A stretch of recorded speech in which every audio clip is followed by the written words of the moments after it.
स्पेनची company Airbus आणि भारताची company Tata कन्सोर्शियम यांच्या संयुक्त विद्यमानं भारताच्या हवाई दलाला तब्बल 56 C-295 ट्रान्सपोर्ट एअरक्राफ्ट प्रदान केली जाणार आहे. मुळातच आतापर्यंत भारताच्या इतिहासात झालं नाही तशी गोष्ट होणार आहे, कारण मिलिटरी ट्रान्सपोर्ट एअरक्राफ्ट एखाद्या भारतीय प्रायव्हेट कंपनीनं बनवण्याची ही सर्वात पहिली वेळ असणार आहे. या संपूर्ण घटनेचे राजकीय अंगानं, सामरिक अंगानं, आर्थिक अंगानं आणि तंत्रज्ञानाच्या दृष्टिकोनातून विशेष महत्व आहे. सामरिक दृष्ट्या आपण जर पाहिलं तर टाटा आणि एअरबस यांच्यामधलं हे जॉईंट व्हेंचर, ज्याच्या माध्यमातून तब्बल 56 ट्रान्सपोर्ट एअरक्राफ्ट ही भारताच्या हवाई दलाला प्रदान होणार आहेत, याचं विशेष सामरिक महत्व आहे. मुळात टॅक्टिकली अतिशय महत्वाची ही C-295 ट्रान्सपोर्ट एअरक्राफ्ट असणार आहेत आणि भारताची 21व्या शतकातली जी वेगवेगळ्या प्रकारची सामरिक चॅलेंजेस आहेत त्याचा मुकाबला करण्यासाठी हे C-295 ट्रान्सपोर्ट एअरक्राफ्ट अत्यंत महत्वाची भूमिका बजावणार आहेत.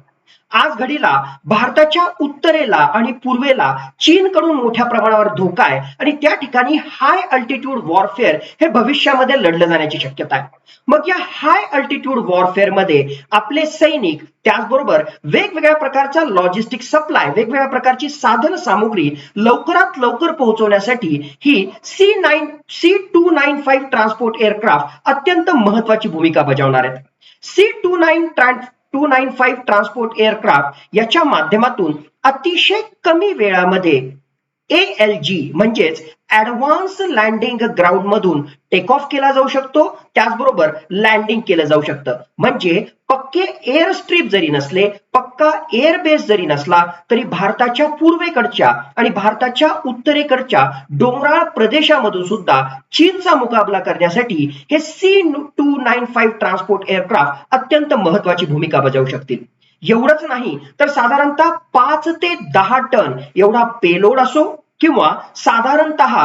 70 वेगवेगळ्या प्रकारचे सैनिक त्यामध्ये वाहून नेण्याची क्षमता असो आणि जर गरज पडली तर 50च्या वर वेगवेगळ्या प्रकारचे पॅराट्रुपर्सला सुद्धा ट्रान्सपोर्ट करण्याची केपेबिलिटी या C-295 ट्रान्सपोर्ट एअरक्राफ्ट मध्ये आहे. आणि म्हणूनच अत्यंत कमी उंचीवरून उडताना सुद्धा हे C-295 ट्रान्सपोर्ट एअरक्राफ्ट आपली भूमिका अतिशय चोखपणे बजावू शकतील आणि याच्याच माध्यमातून पॅराट्रुपर्स पॅरा जम्पिंग करून दुश्मनाला सळो की पळो करून त्या ठिकाणी सोडू शकतील. म्हणजे एकूणच जर आपण सामरिक दृष्ट्या विचार केला तर 21व्या शतकाची मुख्यतः हाय अल्टिट्यूड वॉरफेअरशी रिलेटेड लॉजिस्टिक चॅलेंजेस ही वेगवेगळ्या प्रकारची ट्रान्सपोर्ट एअरक्राफ्ट अत्यंत सखलपणे ती या ठिकाणी जी आहे भूमिका बजावू शकतात.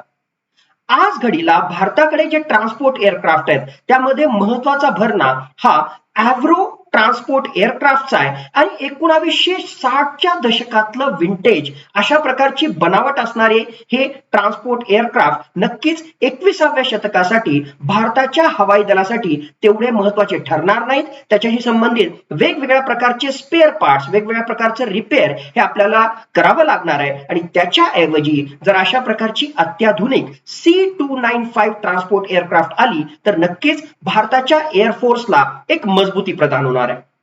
आज घडीला जरी भारताचं एअरफोर्स 40+16 म्हणजे वर्ष 2025 पर्यंत 16 तयार अशा प्रकारचे एअरबेस कंपनीकडून स्पेन मधून आपण C-295 ट्रान्सपोर्ट एअरक्राफ्ट त्या ठिकाणी घेणार आहोत आणि 2025 नंतर भारतामध्येच, भारताच्या गुजरातमधल्या वडोदरामध्ये अशा प्रकारचं जे आहे एक हब, अशा प्रकारचे made in India C-295 transport aircraft तयार होणार आहेत आणि डिसेंबर 2026 पर्यंत संपूर्णतः भारतीय बनावटीचं, भारतात बनलेलं अशा प्रकारचं हे मिलिटरी ट्रान्सपोर्ट एअरक्राफ्ट भारताच्या एअरफोर्ससाठी, भविष्यामध्ये भारताच्या आर्मीसाठी, इंडियन कोस्ट गार्डसाठी आणि भविष्यामध्ये सिव्हिल एव्हिएशन म्हणजे हवाई वाहतुकीसाठी सुद्धा उपलब्ध होऊ शकतं आणि याच्या माध्यमातून एकूणच डोमेस्टिक एव्हिएशन इंडस्ट्रीला जबरदस्त एक प्रकारची जी आहे यामुळे उचल मिळणार आहे.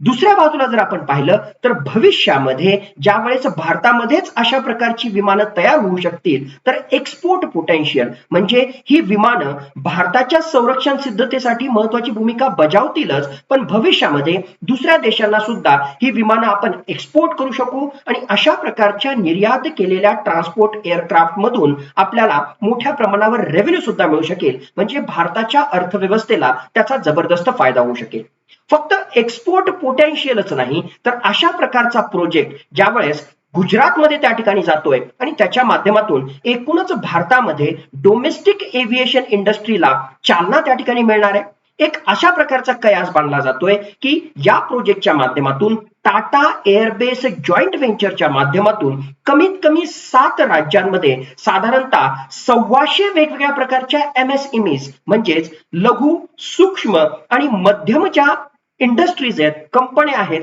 त्यांना एक प्रकारे रोजगार या प्रोजेक्टच्या माध्यमातून मिळणार आहे. साधारणतः 250 इंजिनियर्सला स्पेनमध्ये एअरबेस कंपनी ही त्यांना ट्रेनिंग देणार आहे. या ट्रेनिंगचा फायदा घेऊन हे इंजिनियर भारतामध्ये मेड इन इंडिया अशा प्रकारचे हे ट्रान्सपोर्ट एअरक्राफ्ट भविष्यामध्ये बनवू शकतील.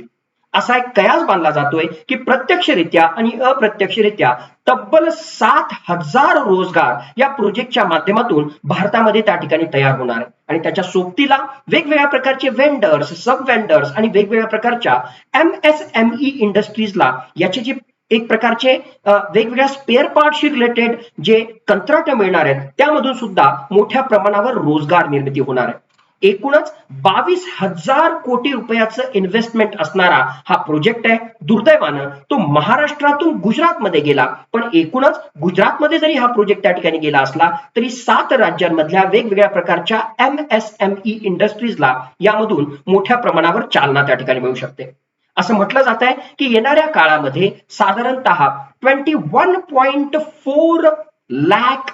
मॅन आवर्स हे त्या ठिकाणी क्रिएट होणार आहेत आणि याच्यातला मॅक्सिमम हिस्सा हा भारताच्या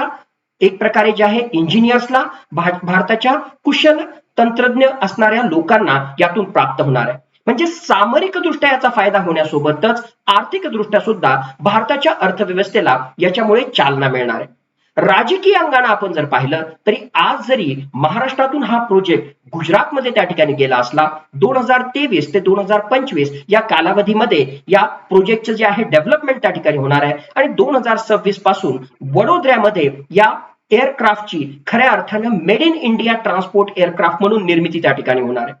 भविष्यामध्ये भारताचा पूर्णपणे प्रयत्न असणार आहे की या C295 ट्रान्सपोर्ट एअरक्राफ्टशी संबंधित MRO हब म्हणजेच मेंटेनन्स, रिपेअर अँड ओव्हरहॉल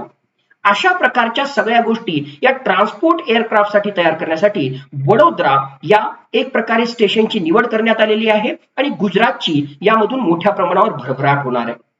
मुळात हा महाराष्ट्रात ओरिजिनली प्रोजेक्ट येणार होता, पण राजकीय एक प्रकारे ओढाताणीमध्ये नागपूरमध्ये हा प्रोजेक्ट व्हावा, पुण्यामध्ये हा प्रोजेक्ट व्हावा का नाशिकमध्ये प्रोजेक्ट व्हावा याच्याशी संबंधित वेगवेगळ्या प्रकारचे वादविवाद त्या ठिकाणी सुरू होते. वेगवेगळ्या प्रकारचे जे आहेत राजकीय पुश पुल फॅक्टर मध्ये हा प्रोजेक्ट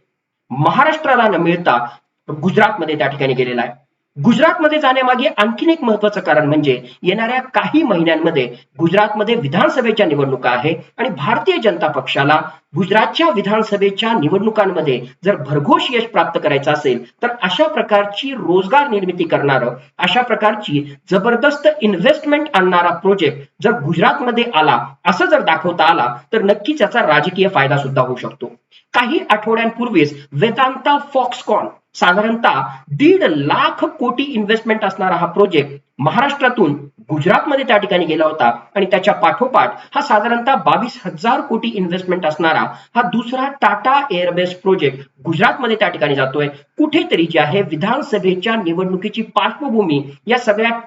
महाराष्ट्रातून गुजरातमध्ये प्रोजेक्ट जाण्याकडे आहे की काय ही सुद्धा शंका या ठिकाणी व्यक्त केली जाते. पण एकूणच टाटा एअरबेस प्रोजेक्टचा जर आपण विचार केला तर तंत्रज्ञानाच्या दृष्टिकोनातून, अर्थव्यवस्थेच्या दृष्टिकोनातून सर्वात महत्वाचं भारताच्या संरक्षण सिद्धतेच्या, सामरिक सिद्धतेच्या अनुषंगानं हा प्रोजेक्ट अत्यंत महत्वाची भूमिका बजावणार आहे. भविष्यामध्ये भारत हा आपली इम्पोर्ट डिपेंडन्सी म्हणजेच दुसऱ्या देशांकडून वेगवेगळ्या प्रकारचे संरक्षण सिद्धतेसाठी वेगवेगळ्या प्रकारची उपकरणं, वेगवेगळ्या प्रकारचे एअरक्राफ्ट हे इम्पोर्ट करण्याच्या ऐवजी भारतामध्येच त्याची तयारी कशी करता येईल, भारतामध्येच ते बनवून भारताची संरक्षण सिद्धता कशी बनवता येईल आणि त्याच्या पलीकडे जाऊन आपला एक्सपोर्ट पोटेन्शियल याला भारताच्या बाहेर निर्यात कसं करता येईल यासाठी भारत पूर्णपणे प्रयत्न करतोय आणि त्याचाच एक हिस्सा म्हणून या टाटा एअरबेस प्रोजेक्टकडे आपण पाहायला हवं. नक्कीच मिलिटरी ट्रान्सपोर्ट एअरक्राफ्ट आतापर्यंत भारतामध्ये हे फक्त मिलिटरी इंडस्ट्रीजद्वारेच बनवले जात होते.